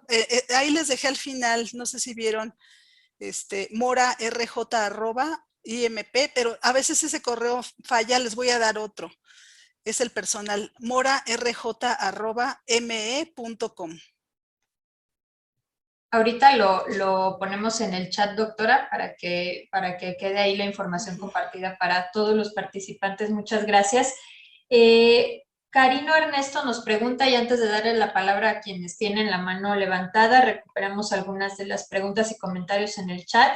¿Cómo han aumentado estos trastornos debido a la pandemia y cómo trabajar el prejuicio con el estigma que se tiene sobre este tipo de pacientes? Es su pregunta, que me parece que es lo que ya nos comentaba, sobre todo en las últimas diapositivas, ya cosas muy particulares que podemos hacer como profesionales, pero Carino Ernesto nos está compartiendo esa inquietud, doctora.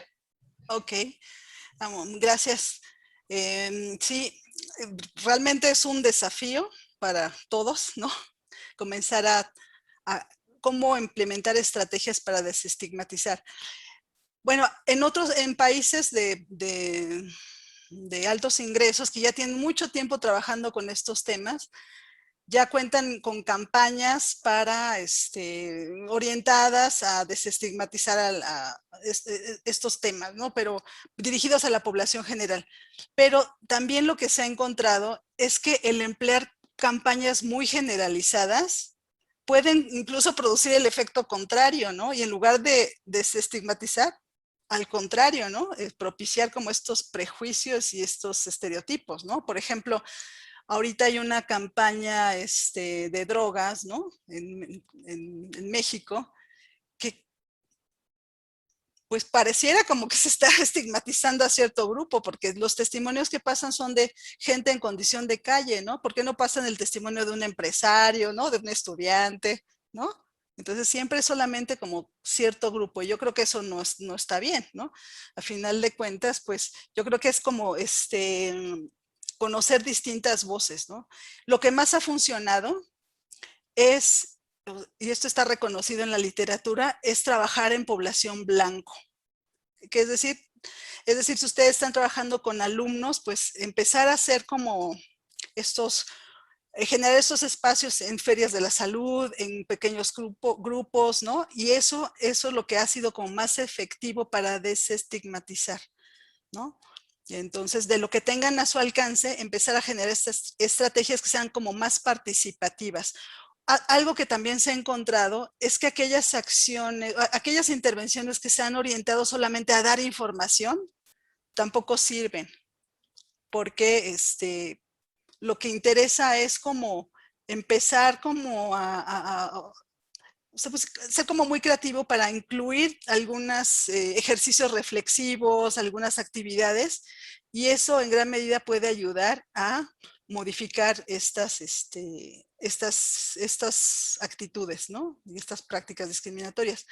Y ahora, bueno, con la pandemia, pues un efecto de la pandemia es que ahora estos temas de salud mental, pues se está hablando mucho de esto, ¿no? Entonces, eso podría ayudar como a sensibilizarnos de que no es un problema que afecta a una familia en particular, ¿no? Por algo que hizo, hay como mucha culpa ahí hacia los papás, ¿no? De que existe algún problema así, porque algo hicieron los padres, ¿no? Porque desatendió a su hijo, etcétera, ¿no? Y esos son mitos, ¿no? Y más bien, la problemática de salud, pues nos afecta a los distintos grupos de la población. Entonces, la idea es que todos hagamos conciencia de ello y empezar a abrir más estos temas, ¿no?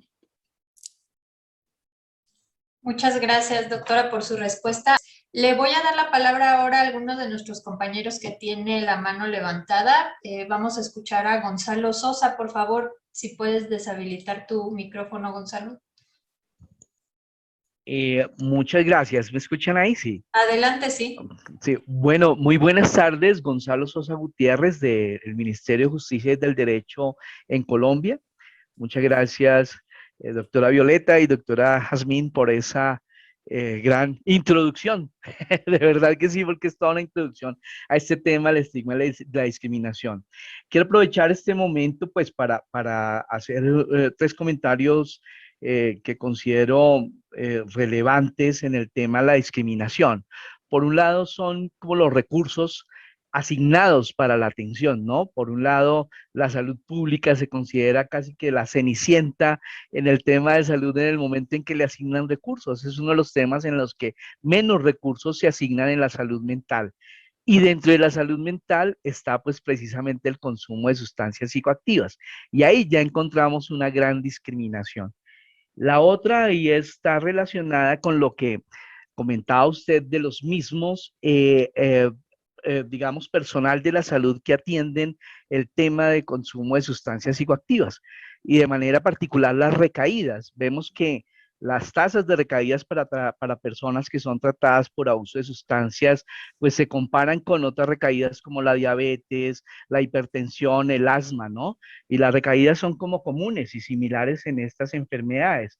Y desafortunadamente, si llega un usuario de consumo de sustancias psicoactivas en una recaída, la verdad es que no se le atiende muy bien y como que se deja espacio para atender a otras problemáticas y casi que se considera como que se mira, digamos, de una manera más discriminativa. Y precisamente la recaída, pues es un tema que permite trabajar y ser como un disparador para una nueva intervención, ¿no?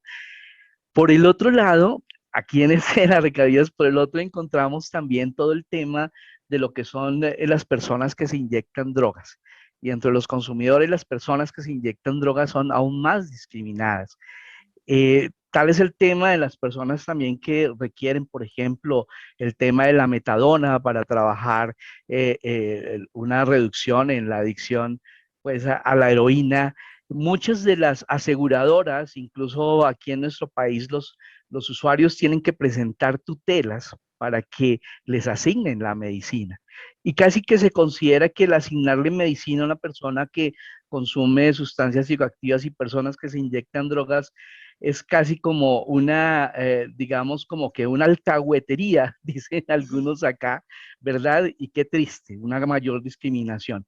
Y dentro de las discriminaciones, hablo acá de la última, es la mujer. Desafortunadamente en los consumos de sustancias psicoactivas, aún la mujer tiene una discriminación mayor. El poder conseguir un nuevo trabajo, el poder responder a su familia, la verdad es que se torna un poco complicado para ello. Bueno, doctora Jazmín, y muchísimas gracias, doctor José Luis, por permitirme de pronto estos temas para reflexionar. Mil gracias. Muchísimas gracias, Gonzalo, por compartir toda esta experiencia en Colombia. Y bueno, sí, como bien dijo, aquí, digamos, el proyecto era como muy general y tenía una parte pequeña para adicciones. Y yo creo que un gran desafío es empezar a impulsar más investigación en esa área. ¿Por qué?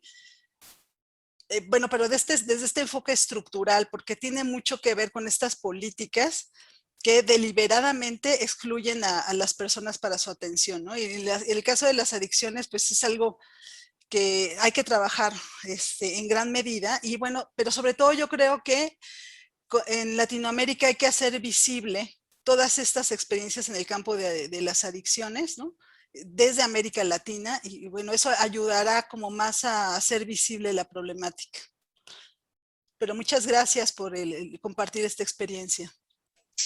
Muchas gracias por sus participaciones. Gracias, doctora. Escuchamos ahora a Gabriel Castro. Gabriel, adelante. Sí, buenas tardes. Yo quisiera comentar que abordar este problema de la discriminación, de la estigmatización, así como el problema en sí de la adicción, considero que debe ser visto desde el punto de vista de la salud, no de la moral, ¿no? ¿Por qué? Porque muchas de las ocasiones se ve desde el punto de vista paternalista y se van sacando argumentos que no hacen más que verlo como aquel sujeto que pues, está enfermo, pero nos compadecemos de él. Y yo creo que es todo lo contrario. Aquí debemos de observar que, de hecho, en los grupos de mutua ayuda, sobre todo Alcohólicos Anónimos, ya hace años se manejaba el criterio de una enfermedad con fundamento en lo que decía la Organización Mundial de la Salud, como una enfermedad incurable, progresiva y mortal. Y esto se fue desarrollando hasta hace cerca de 15 años, donde se ha hablado de lo que es la adicción y este desarrollo, sobre todo de la psiquiatría americana, la Asociación Psiquiátrica Americana, que ha hablado acerca del consumo de sustancias, independientemente de que sea cannabis, cocaína o alcohol, café, e incluso cigarro, ¿no? Sino que acá estamos viendo que ya los grupos de alcohólicos anónimos, donde se atiende esa problemática precisamente, donde en esto que se mencionó acerca de los anexos, estos anexos no hay otro lugar, o sea, cuando la familia ya no sabe qué hacer, recurre a los anexos. Y hay que entender que sí es cierto, existen anexos donde se discrimina a la gente, donde se maltrata moralmente, pero no son todos, o sea, son contados estos grupos, y de los cuales los grupos, los amigos de Alcohólicos Anónimos, están trabajando con ellos y tratando de evitar ese tipo de prácticas, ¿no? Entonces yo creo que hay que verlo no desde el punto de vista moral, sino desde el punto de vista de la salud. Y este elemento de la discriminación inclusive se considera dentro de los grupos de Alcohólicos Anónimos como elementos de identidad. Ellos mismos dicen, a mí me discriminaban por esta razón, y hay elementos de identidad de las personas. Dicen, a mí también me discriminaban, yo sentía la discriminación, y cómo sentía la discriminación que ya ni la familia me quería. Y entonces esta forma de ecoterapia que se da en los grupos de Alcohólicos Anónimos es bien aceptado. La gente, el propio caso de Julio César Chávez, es una persona pública, y lo menciona, ¿no? Dice, oye, no había otro lugar donde me podían hacer de tener esta compulsión por la bebida, sino fue a través de los grupos de Alcohólicos Anónimos. Yo llegué, habían 8 personas, yo me iba pues a agarrar a trancazos con 4, pero ya o con 8 ya no podía, y fue el único lugar donde yo pude, en esos anexos, de detenerme de seguirme consumiendo a través de la droga y de las sustancias. Y entonces incluso ya él mismo fomenta algunos grupos con ciertas prácticas, con cuidado. Y yo lo que hay que tomar en cuenta y retomar estos elementos de Alcohólicos Anónimos, e incluso ahora con estos conceptos de adicción, ya la gente se declara, soy alcohólico y soy adicto, ¿no? Creando hasta cierto punto cierta confusión, ¿no? Entonces, el trabajo está dado en estos grupos donde, pues, se ha podido solventar esta problemática, ¿no? No hay otro, o sea, no, pero tampoco es para todos, y que también hay un amplio grupo de psicólogos y de psiquiatras que están trabajando, no en ese sentido, pero en un sentido diferente, pero sí desde el punto de vista como un problema de salud, no de moral. Ese sería mi punto de vista. Gracias. Muchas gracias, Gabriel. Yo coincido con usted en esto que plantea. Y sí, algo muy, muy importante es que no tenemos que generalizar, ¿no? Porque caeríamos en etiquetar, ¿no? Por ejemplo, aquí lo que se vio a partir de estos testimonios es que, en primer lugar, aparecía la familia como principal fuente de discriminación y, en segundo, el personal de salud. Curiosamente, son también los principales recursos para las personas. Son los grupos que son más cercanos a ellos, ¿no? Entonces, es cierto, los grupos de AA también han tenido un papel indiscutible en cuanto al apoyar a estas personas, ¿no? Ha sido un recurso también. Entonces, no, tampoco la idea es generalizar y que todos son así, no. Realmente hay los grupos que no son regulados, hay grupos que también incluso hubo testimonios, por ejemplo, de que los extorsionaban, es decir, que le pedían a la familia dinero para sacar a su familiar del grupo, ¿no? Porque si no, no podía salir de ahí, pero no, la idea no es como que generalizar, ¿no? Siempre hay malas prácticas en las familias, pero bueno, también las familias y el personal de salud son un gran recurso, ¿no? Entonces la idea no es generalizar, es como la pandemia, ¿no? Pues mucho se habló de los efectos negativos de la pandemia, pero también muchos otros hablaron de ciertas cosas que lo vieron como un aprendizaje, ¿no? Más de vida, algo que los acercó a las familias, ¿no? Entonces, así como el fenómeno tiene como dos caras, ¿no? Las dos caras de una misma moneda, ¿no? Entonces, por eso es interesante analizar estos fenómenos que son complejos, ¿no? O sea, y el gran reto es no generalizar, ¿no? Porque si no nos quedaremos con una visión muy parcial. Gracias, Gabriel. Muchas gracias, doctora. Muchos comentarios y reflexiones en el chat. Amanda Juárez nos dice, considero que incluir la salud mental en el estudio profesional también ayudaría a prevenir a muchas personas adictas a alguna discriminación. Creo que hemos logrado, doctora, ha logrado que muchos de nosotros nos vayamos con muchas reflexiones muy importantes sobre nuestro propio quehacer profesional. Ya nada más para cerrar, vamos a escuchar a Sixto Cáceres con la última participación para hacer el cierre de esta maravillosa sesión. Sixto, adelante, ya puedes activar, perdón, tu micrófono. ¿Ahí me escuchan? Sí, adelante. Sí, hola Violeta, hola Jazmín. Es demasiado interesante esto que estamos haciendo a nivel latinoamericano. Yo soy de Paraguay, Asunción, y es un gusto escucharle. Es fantástico, y nosotros como médicos, yo tengo mi consultorio ambulatorio de adicciones, en la cual hacemos un esfuerzo tremendo, más todavía ahora por la pandemia, así como estábamos hablando. Y es un trabajo arduo, y también lo que yo quería significar en el protocolo que nosotros realizamos acá con la gente de especialistas también del Estado en la cual manejan el conglomerado de situaciones de drogas en sí. Acá lo llamamos la CENAT, ¿verdad? La CENAT es la Secretaría Nacional Antidrogas, en la cual nosotros no trabajamos en forma conjunta. El consultor ambulatorio no trabaja en forma conjunta con la policía. Nosotros más bien es netamente y exclusivamente el consultorio con el paciente y los familiares y el aspecto social, como estábamos diciendo. Mi pregunta es lo siguiente, el aspecto, digamos, legal y penal, ¿verdad? También el trabajo que ustedes hacen, tienen comunicación también con las fuerzas públicas, o más bien es directamente médica, como estaban diciendo.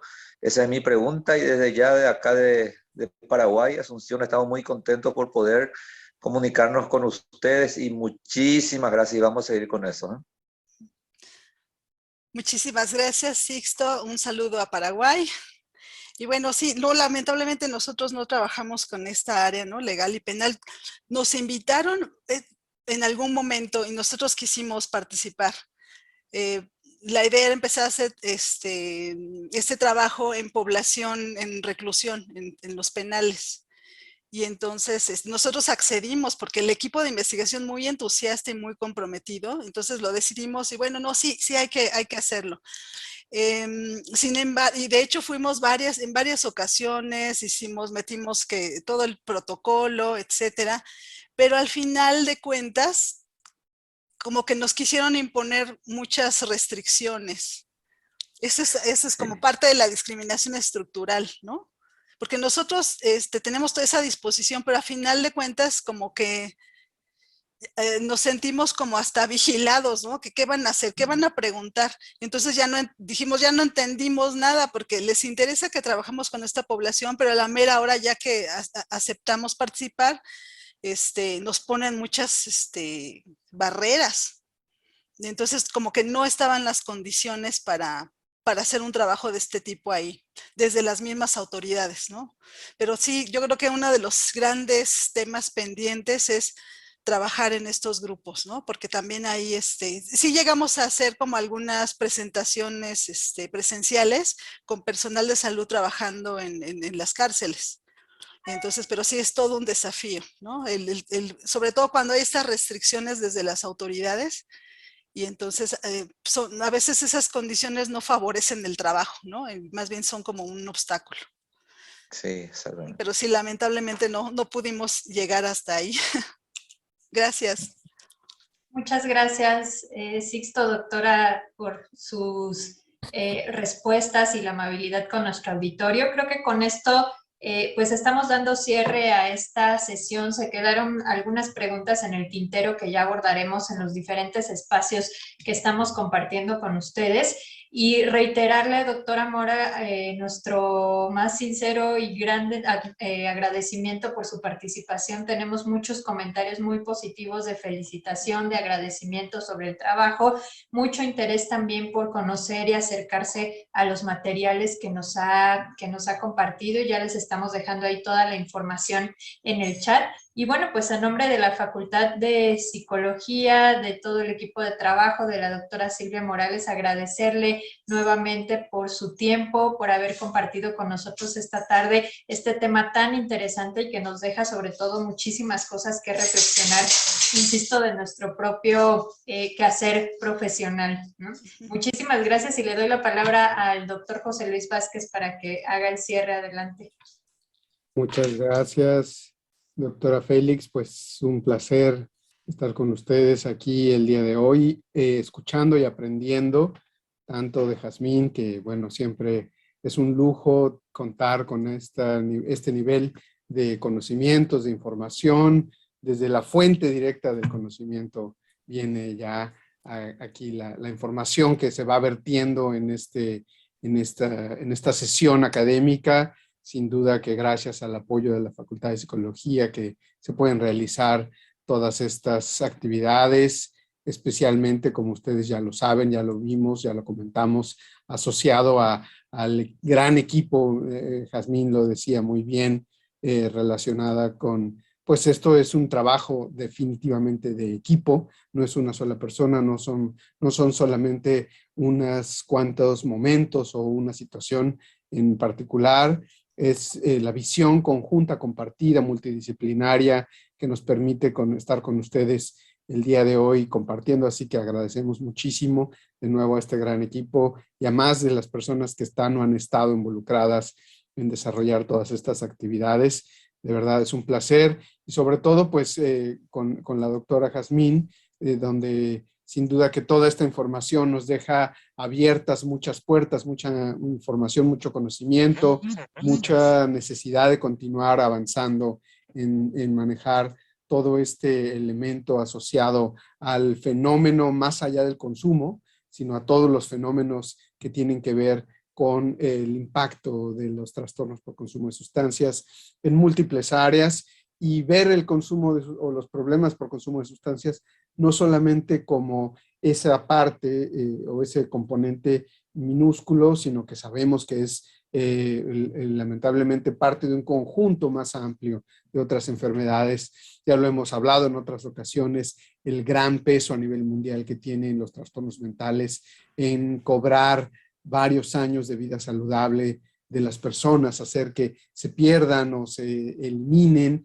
o se vayan años de vida saludables de las personas por discapacidad, por enfermedad, por muerte, asociados, y por excelencia la depresión es donde hay más carga de enfermedad asociado a esta problemática, pero sin duda viene después los trastornos asociados a consumo de drogas como cocaína, heroína, marihuana, después los trastornos por consumo de alcohol y muchos otros que también en la realidad, cuando ya lo vemos con las personas que atendemos y con quienes queremos darles esta atención y estos servicios, porque nos debemos a esa atención clínica que se da en los países, cuando ya lo vemos ahí, sabemos que no se trata de fenómenos separados, sino que son fenómenos que están interlazados y que además, de alguna forma, la sociedad tiene esta serie de actitudes de las que ya nos hablaba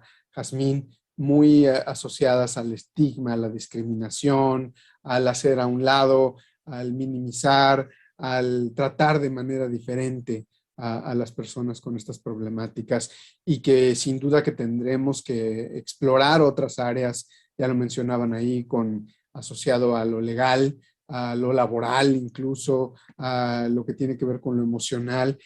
Es un ámbito inacabable de información, es un ámbito inacabable de conocimiento. Yo creo que las personas que amablemente se conectaron el día de hoy estarán encantadas de seguir revisando las publicaciones que Jazmín nos comparta, y que a través de la plataforma de ISOP vamos a seguir dando difusión de todo el trabajo que Jazmín realiza, así como lo hemos hecho también con nuestros ponentes anteriores. Ya saben ustedes que las actividades, gracias al ímpetu con el que se le imprime el equipo de la Facultad de Psicología, pues tenemos muchas actividades de extensión en puerta. Solamente a manera de ejemplo, les recuerdo de la invitación para este viernes, que ustedes están viendo aquí en pantalla y que ya puse ahí en el chat, y que de todas formas les va a llegar también su invitación correspondiente. La Facultad de Psicología constantemente les envía estas invitaciones. Y bueno, sabemos que viene también esta sesión clínica para el viernes, donde se hablará de un caso de atención telepsicológica, y que el foco no va a estar puesto en la parte del estigma, pero que al abrir estas otras herramientas tecnológicas, como ahora en Zoom, que estamos nosotros, cuando la atención psicológica o la atención clínica se traslada a este ámbito virtual, pues también llega a haber discriminación de muchos otros tipos que se presentan en estos ámbitos, y a veces es una discriminación velada, ¿no? Porque el hecho simplemente de que la persona no tenga acceso a este tipo de servicios o este tipo de sistemas ya hace discriminatorio, diferente, diferenciado el trato con el que estamos atendiendo a las personas u ofreciendo este tipo de servicios. Entonces, es muy interesante también todas estas reflexiones a las que nos invita Jazmín, y que seguro que continuaremos compartiendo estos materiales que, Jazmín, cuando tú con gusto me los envíes, ya desde ahí les estaremos publicando. Es reiterarles que el curso que tú estás encabezando en el Instituto Nacional de Psiquiatría, dirigido especialmente a profesionales de la salud y en otros grupos, pues que te escriban un correo electrónico ahí donde ya pusiste tu dirección, para que se coordinen estos otros cursos. Ojalá que en el futuro, si hay oportunidades de que nosotros podamos apoyar alguna iniciativa de estas, por supuesto que también lo exploraremos. Y bueno, antes de devolverle la palabra a Jazmín para alguna otra consideración adicional final y agradecimientos, por supuesto, también adelantarles que en septiembre vamos a tener nuestra próxima sesión académica, la cual va a ser estelar, porque esta sesión académica estará a cargo de la doctora María Elena Medina Mora, quien, como ustedes vieron en el en los programas de Jazmín, en las publicaciones de Jazmín, pues también tiene una participación importante de este equipo que proviene del Instituto Nacional de Psiquiatría, con una tradición muy amplia, muy extensa de investigación. Así que, por supuesto, vayan preparando sus agendas para que también el 30 de septiembre nos acompañen, y habrá que continuar con estas conversaciones más adelante con ustedes y con todas las personas que nos hacen el honor de acompañarnos. Y más honor, Jazmín, poder haber contado contigo el día de hoy, y que continuemos con estas experiencias, llevando más información hacia los países hispanoamericanos. Seguramente también habrá gente que a partir de esto se contacte contigo con el interés incluso de hacer algunas investigaciones multicéntricas o continuar compartiendo más información en ese sentido, asociado a la estigmatización en general y a otros ámbitos de la salud mental que tú también manejas a ese nivel, ¿no? Así que pues muchísimas gracias a todo el equipo de la Facultad de Psicología de la UNAM, y yo les devuelvo la palabra y quizás ahí a Jazmín para un mensaje final, ¿no?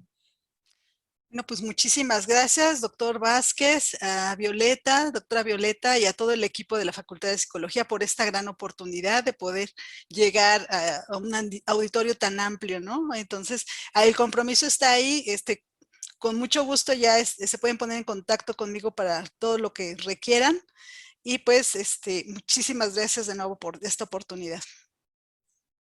Muchas gracias, doctora Mora, y gracias nuevamente a todas y todos los asistentes el día de hoy. Los esperamos el viernes en nuestra sesión clínica, el viernes a las 5 de la tarde, hora Ciudad de México, para que estén también pendientes de su registro y de su participación. Y un abrazo a todos y a todas hasta sus países, hasta sus localidades. Esperamos verlos muy, muy pronto y que pasen buena noche. Hasta luego. Hasta luego.